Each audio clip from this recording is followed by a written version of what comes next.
시간이 참 빠르게 흘러갑니다. 벌써 12월이 됐습니다.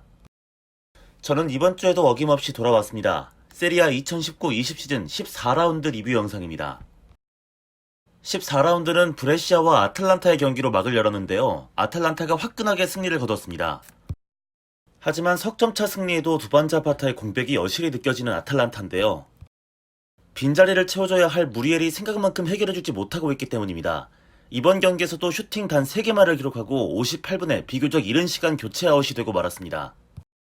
그렇지만 이번 경기 공격진의 부진을 모두 해결해줬던 것은 바로 마리오 파샬리치였지요. 경기에 선취골을 머리로 집어넣은 것을 시작으로 답답함을 해결해주는 두 번째 골까지 집어넣었습니다.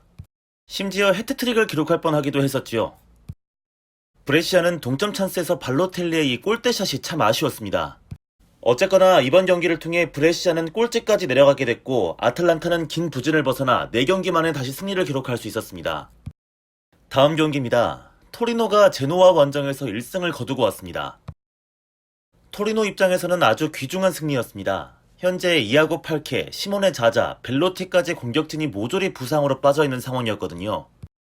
득점도 수비수 브레메레가 기록하며 이길 수 있었는데요. 앞선 브레시아와 마찬가지로 제노아도 골대를 맞춘 2번의 슈팅이 참 아쉬움이 많이 남겠습니다.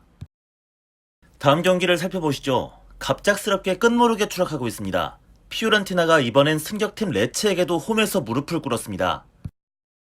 벌써 3연패, 최근 4경기 연속 승리가 없는 피오렌티나가 되겠습니다. 순위도 어느새 13위까지 내려왔습니다. 지난 시즌도 갑작스런 부진으로 강등당할 뻔했던 피오렌티나인지라 최근 부진이 조금은 더 우려스러워 보입니다. 이번 레체와의 경기는 공격진에서 블라호비치의 아쉬운 결정력에 패배로 직결된 감이 있었는데요. 물론 상대 키퍼의 눈부신 선방 장면도 있었지만 도대체 몇 개의 찬스를 날려먹었는지 가늠조차 되지 않습니다. 피오렌티나 공격수 영이 필요합니다. 정말. 이쯤 되니까 참 아쉬운 선택입니다. 피오렌티나가 무리에를 잡지 않고 시메오네까지 임대로 보내버렸던가 말입니다. 둘 중 한 명이라도 있었다면 큰 힘이 됐을 텐데요.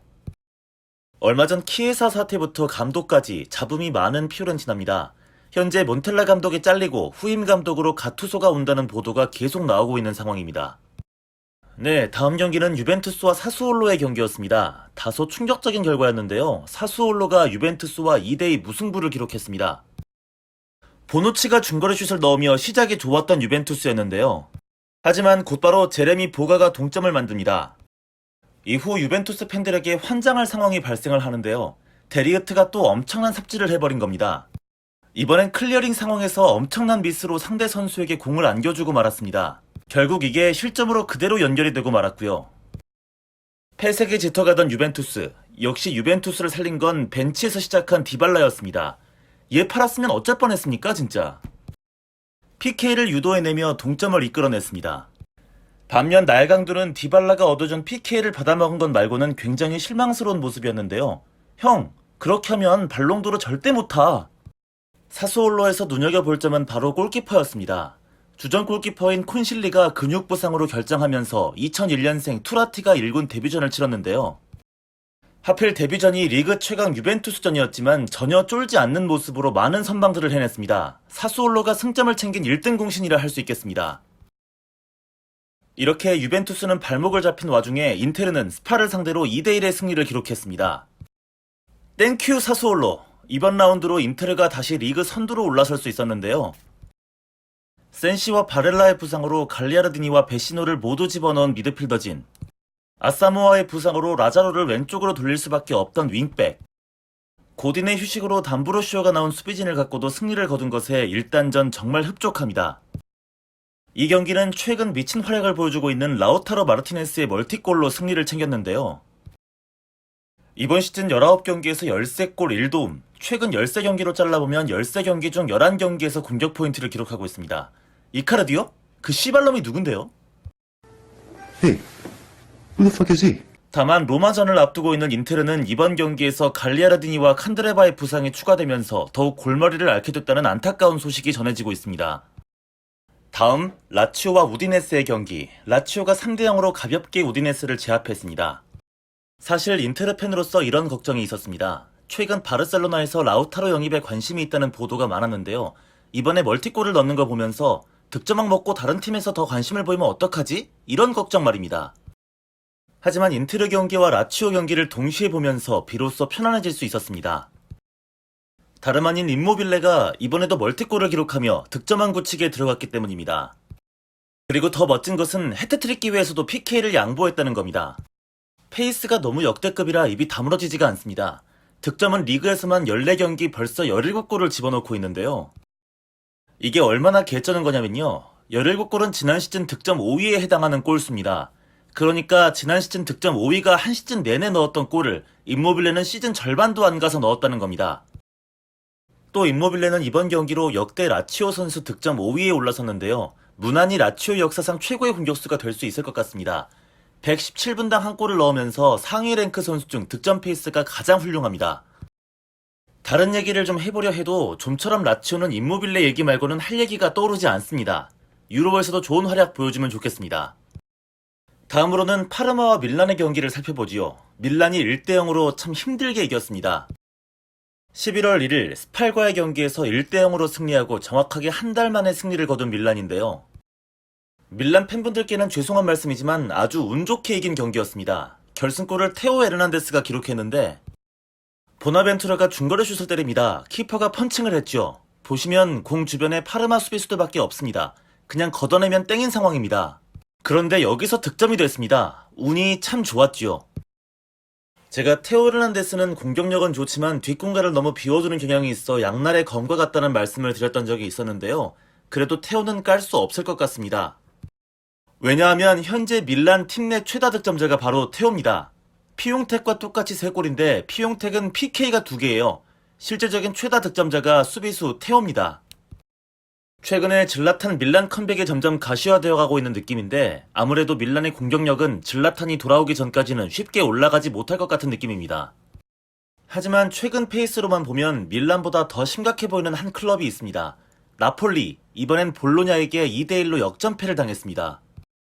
요렌테의 선취골이 나올 땐 무난한 승리를 예상했는데 다소 아쉽게 동점골을 내주더니 자기 진영에서 1차로 볼을 끌다가 뺏기고 2차로 패스를 끊는 과정에서 운 나쁘게 볼이 굴절이 되고 3차로 두 센터백이 모두 볼 가진 선수만 따라가 버리면서 통안에 역전골을 내주게 됩니다.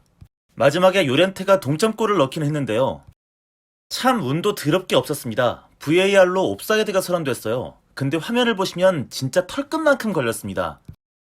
이제 진짜 안첼로티와 결별할 때가 아닌가 싶습니다. 선수단 장악도 안 되고 전술적으로 한계도 드러냈으며 나폴리가 진짜 분위기 반전이 필요한 것 같습니다. 오히려 생각보다 오래 버티고 있다는 생각마저 들고 있습니다. 너 이 새끼 병이 길구나. 다음, 로마는 헬라스 베로나 원정에서 3대1로 승리, 최근에 좋은 기세를 계속 이어나갑니다.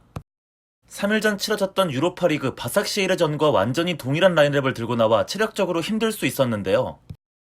선취골을 제법 예쁘게 만들었습니다. 펠레그리니가 환상적인 롱패스로 전방에 볼을 뿌려주고 이걸 받은 클로이베르트가 어떻게 처리하는지 보자 했는데 그대로 슛을 때려서 골을 만든 겁니다. 하지만 곧바로 동점골을 허용하는 로마. 하지만 페로티가 PK를 집어넣고 미케타리안이 쐐기골을 넣으면서 경기를 가져갔습니다. 베로나로서는 아쉬울 수 있습니다. 골대를 맞춘 슈팅에 무려 2번이나 골을 기록했지만 모조리 옵사이드로 골이 취소가 되기도 했습니다. 특히 두 번째로 취소가 된 골은 스루패스 과정에서 나온 아주 미묘한 옵사이드였기 때문에 아쉬움이 더 클 수가 있었겠지요. 이겼습니다만 개인적으로 로마에서는 산톤이 가장 아쉬웠습니다. 인테르 시절을 본 것 같았는데요. 계속해서 상대 공격수들에게 벗겨지고 제쳐지는 모습을 보여줬습니다. 덕분에 베로나는 정말 집요하다 싶을 정도로 산톤 쪽을 공략하는 양상을 보여줬는데요. 베로나의 공격 방향을 살펴보시면 왼쪽 측면, 그러니까 산톤이 맡고 있는 로마의 오른쪽 방향으로 공격을 압도적으로 많이 했음을 알 수 있습니다. 나름 상승세를 타고 있는 로마, 다음 상대는 리그 1위 인테르인데요. 로마 역시 조금의 악재가 있습니다. 제코는 고열과 감기 증상으로 선발 명단에 포함될지 미지수이며 클로이베르트와 파스토레 역시 부상으로 출장이 불투명합니다. 참 로마는 이번 시즌 전반기 내내 부상과 싸웁니다. 이제 이번 라운드 마지막 경기입니다. 칼리아리가 난타전 끝에 4대3으로 삼프도리아를 이겼습니다. 지금까지 깊은 부진에 빠져있던 지난 시즌 득점한 퀄리아렐라가 모처럼 멀티골을 기록하며 삼프도리아가 승리를 가져가는 듯 했는데요.